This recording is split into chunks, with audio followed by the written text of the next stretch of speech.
Асман сабагы. Сабактын телевизиондук ыкмасын иштеп чыгаргандар. Койгон режиссеру жана оператору Эгнар Оразалиев. Монтаждын режиссеру жана технологиялык бөлүм Мурат Токтогазиевдики. Сценарийдин автору жана долбоордун продюсери Мыктыбек Арстанбек. Assalamu alaikum.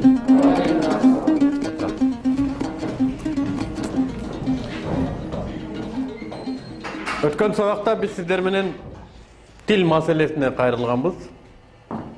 Бүгүн дагы бир кесепет жөнүндө сүйлөшүп көрөлү. Тил кесепети. Кесепет деген сөз өзү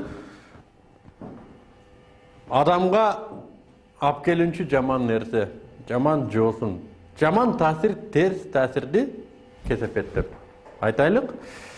Мисалы, 3 адамды мисалга алып көрөлү. Айтайлы, Асан сабакка келетса, алдынан Керим чыкты. Ассаламу алейкум, алейкум ассалам деп экөө саламдашты. Саламдашкандан кийин Керим айтып атат, Руслан жөнүндө Асанга айтып атат. Руслан күндө апасына калп айтып, акча алат экен. Мен тамак жейм, же болбосо мен мындай кылам деп акча алып, ал акчаны туура эмес иштетет экен деп Асанга айтып атат. Керим Руслан жөнүндө Асанга айтып атат. Керимдин Руслан жөнүндөгү Асанга айткан сөзүн эмне десек болот? Ким айтат? Кол көтөрүп. Ушак анткени Керим Асанга ушак жөнүндө айтып жатат. Керим Руслан жөнүндө Асанга айтканын биз эмне дедик? Ушак. Демек бүгүнкү тема ушак жөнүндө. Аллах Таала өзүнүн китеби Куранда бөлмөлөр деген сүрөдө төмөнкүчө айтат. Бири-бириңерди ушактабагыла дейт. Бирөөңөр өлгөн бир тууганыңардын этин жейт белеңер дейт. Силер жиркенесиңер го дейт. Демек, Кудай Таалам Куранда ушакты бир тууганыңдын этин жегенге теңдеп койду. Өлгөн бир тууганыңдын өлүгүн жегенди элестетип көргүлө, кандай оор, кандай жиркеничтүү нерсе, ушакты ошого теңеп атат. Бириңер ушактооңуздар, бир тууганыңыздардын өлүгүнүн этин жеген менен тең дейт. Пайгамбар айтат,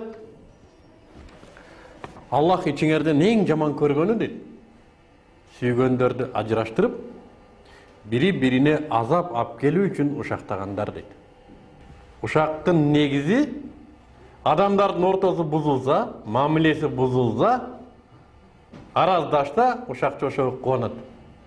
Мына ошол ушакчынын кубанычы ушактын чыгышына негиз болот. Ушак деген сөз исламда гыйбат деп айтылат да. Гыйбат деген арабтын гыяб деген сөзүнөн. Азыр бул жерде жок деген сөзүнөн келип чыккан. Демек, ушак деген сөз азыр бул жерде жок адам жөнүндө болгон сөз. Эми азыр иштейлик. Муну айттык. Асанга Керим Русландын апасынан алдап акчалары жөнүндө айтты. Руслан жок кезде айтты да, муну ушак дедик. Эгерде Руслан чындап эле апасынан калп айтып акча алып аткан болсочу?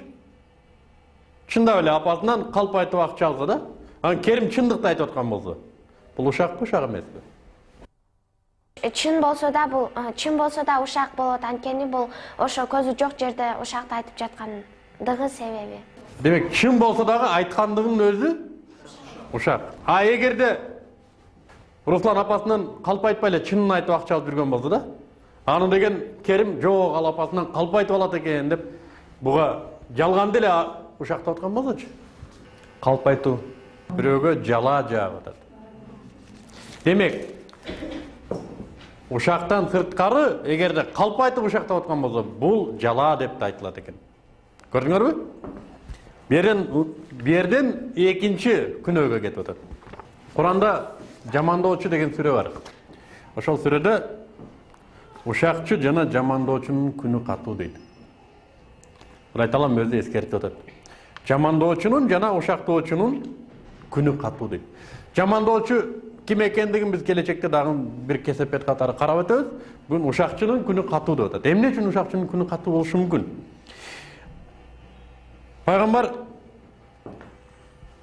мирзеден өтүп баратып, эки жанагы жай башы деп коет го. Эки мүрзөнүн алдынан өтүп баратып, айтат да, мына экөө тең азап чегип жатат дейт. Мына бирөөсү өз ажатын бүтүргөндөн кийин шарият боюнча тазаланбагандыгы үчүн дейт. А мына кызы бирөөлөрдү ушактагандыгы үчүн дейт.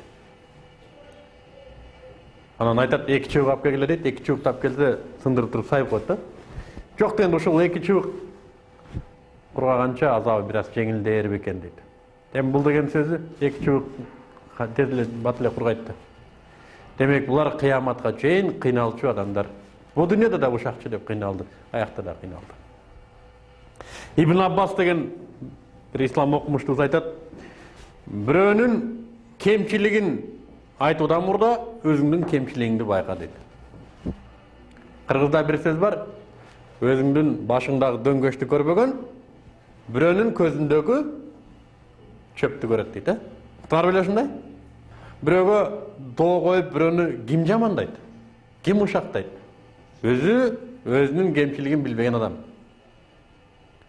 Демек, ар бир кемчиликтин аягы, эгерде кемчиликти оңдобой турган болсок, күнөөгө алып барат. Күнөө бул тозокко алып түшүүчү нерсе. Эми мына ушул биз жогоруда айткан 2-3 сөздөн чындыкты айтса да ушак дедик, калпты айтса дагы ушак дедик. Демек, ушак эмне экен? Иштеп көрөлү. Кол көтөрүп. Ушак деп эмнени айтсак болот? Ушак бул күнөө. Күнөө дедик, дагы. Ушак деген сөз жанда жок адамды жамандоо. Керим Руслан жөнүндө Асанга айтканын Руслан укса, Русланга ушул сөз жагат беле?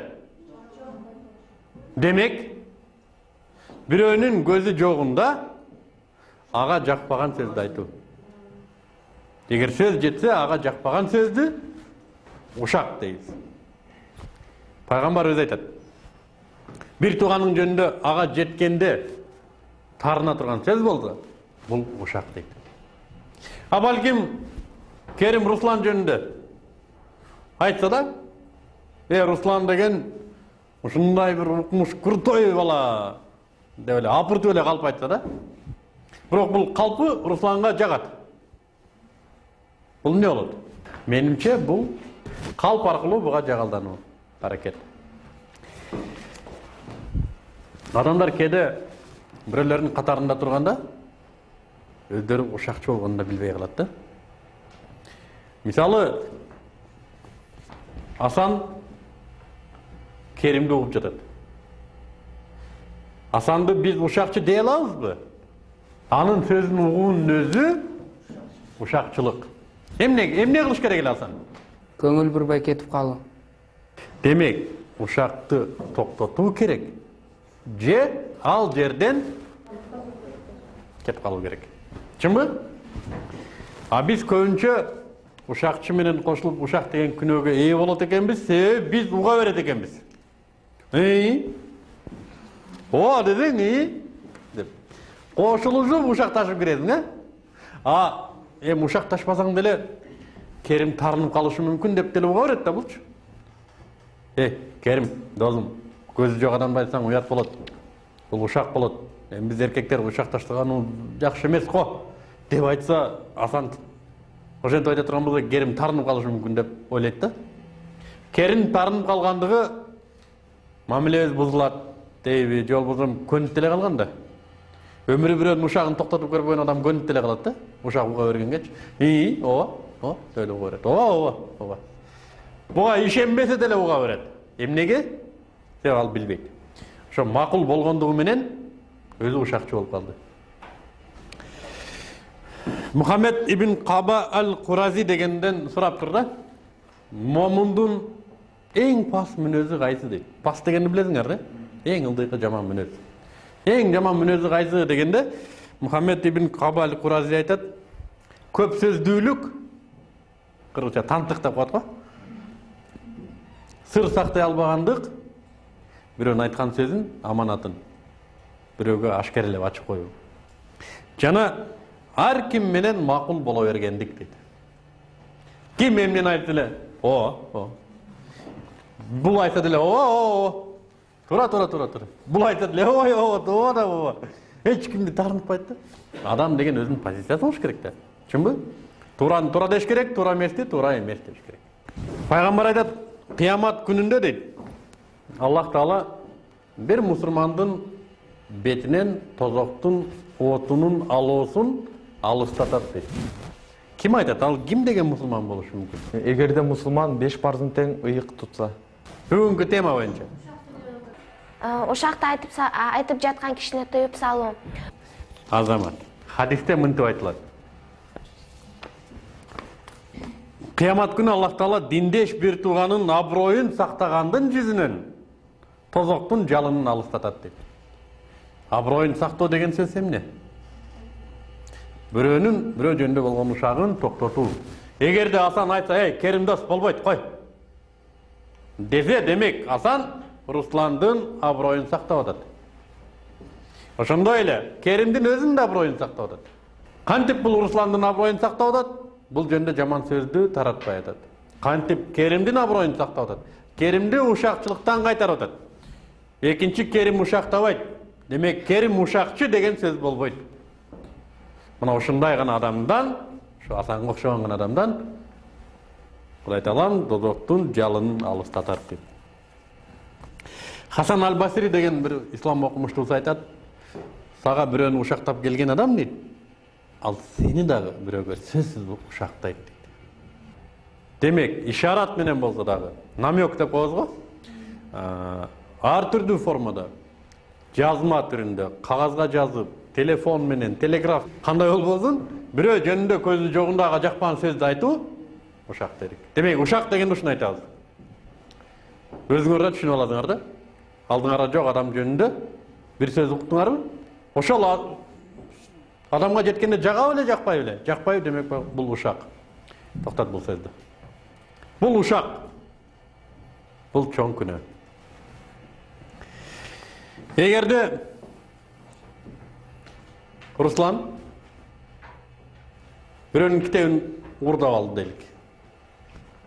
Бирөөнүн китебин уурдап алды. Аны Керим көрүп калды. Эгерде Керим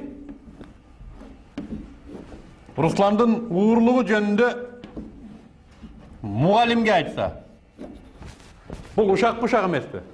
Ушак анткени Керим Русландын китеп урдагандыгын мугалимге барып айтып. Дагы Руслан күчтүү болсочу мындан Керимден. Керим коркtu да Русландан. Демек, эреже боюнча күнөөгө түртө турган, же болбосо күнөө иштерди токтотуу гана максатында айтылган сөз ушак эмес. Мунун максаты эмнеде? Мунун уурдаганы чынбы? Чын. Мунун максаты эмнеде? Уурлукту токтотуу. Буга караганда мугалим акылдуураак чечим чыгарат, чынбы? Демек, мугалимдин акылдуулугуна ишенип, анын акыйкаттуулугуна ишенип, анын үстүнө ошол бөлмөдө мугалим жооп берет да. Мунун уурлугун, ачыгын бетине айтып, бул мугалимди эскерткендиги бул ушакка жатпайт. А эгерде Асан Керимден сурайт да, Керим, Руслан кандай бала дейт. Мен Руслан менен дос болоюн деп жүрдүм эле. Ушу Руслан жөнүндө айтып берсең мага дейт. Десе Керим Руслан жөнүндө Асанга айтып берет. Бул ушакпы, ушак эмес? Бул ушак эмес, анткени эгерде Русландын мүнөзү чындап эле жаман болсо, ал чындыкты айтып, жамандык каалаган жок. Демек, кимдир бирөөгө чын дилден маалымат берүү өтүнүчү боюнча жана мындан жабырканып калуусуна алдын алуу ушак эмес. Мисалы, Кыргызда Кудайга көп түшөт, билесиңерби? Жуучу келди деп коелу да.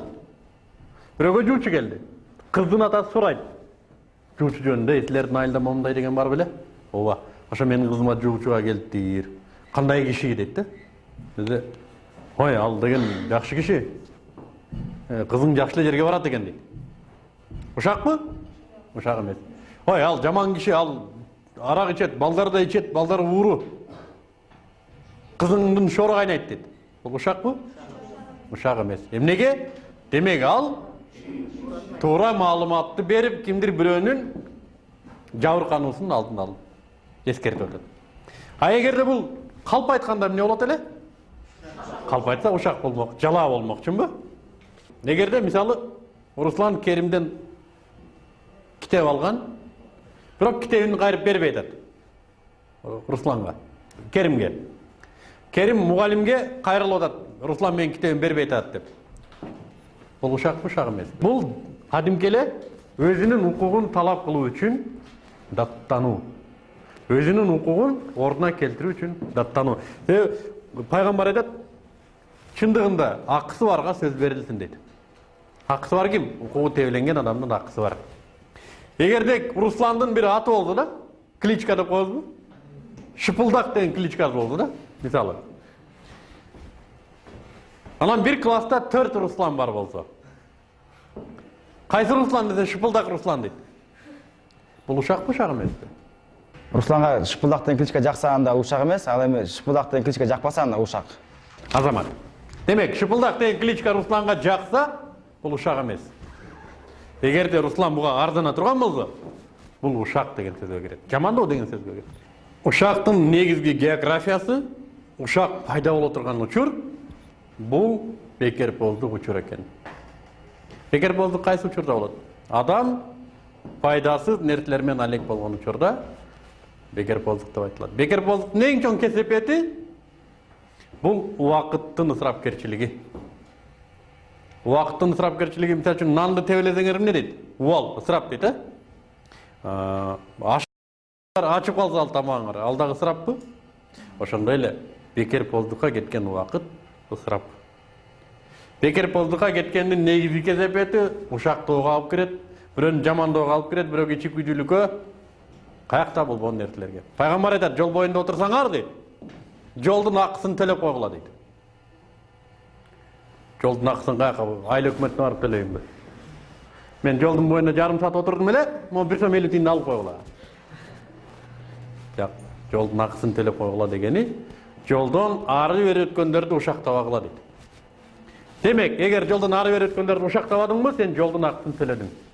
Куранда мындай бир айтылган жери бар да. О сөзү менен гана ишенип, жүрөгүнө ыйман жете электер дейт. Бул кайрылып атат. Азыр тили менен гана ишенип жүргөндөргө кайрылып атат да. Булар али чын жүрөгү менен ишене электер. Ошолор кайрылып айтып атат. Мусулмандарды жамандап, алардын кемчиликтерин кууй бербегиле дейт. Себеби жараткан дейт Аллах. Бирөөнүн кемчилигин кууп жүрүп издеген адамды дейт, үйүнө бекинип алса дагы кемчилигин ачып, ашкере кылып уят кылат дейт. Кудай өзү уят кылат дейт. Кимди? Бирөөнүн кемчилигин кууп издегенди. Алар кимдер? Алар тили менен гана ишенип, али жүрөгүнө ишенич жете электер. Жүрөгүнө ишенич жеткен адамдар бирөөнүн кемчилигин издебейт. Эми кыскача токтоп өтөлү ушак жеткен учурда. Айтайлы, Русланга кимдир бирөө дагы ушактап келди да. Сени Керим Момунтов айтып атат. Руслан эмне кылыш керек? Мен оюмча ушакты текшериш керек. Угар замат эле ушакты териштирүүнүн кереги жок. Ушакка ишене бербегиле дейт. А негизи ар бир иште сабыр кылган жакшы. Сага муш кайтарбагандан корк дейт. Суроолор бармы? Кимде бар суроо? Жокпу? Анда келерге саламат алыңыздар. Assalamu alaikum.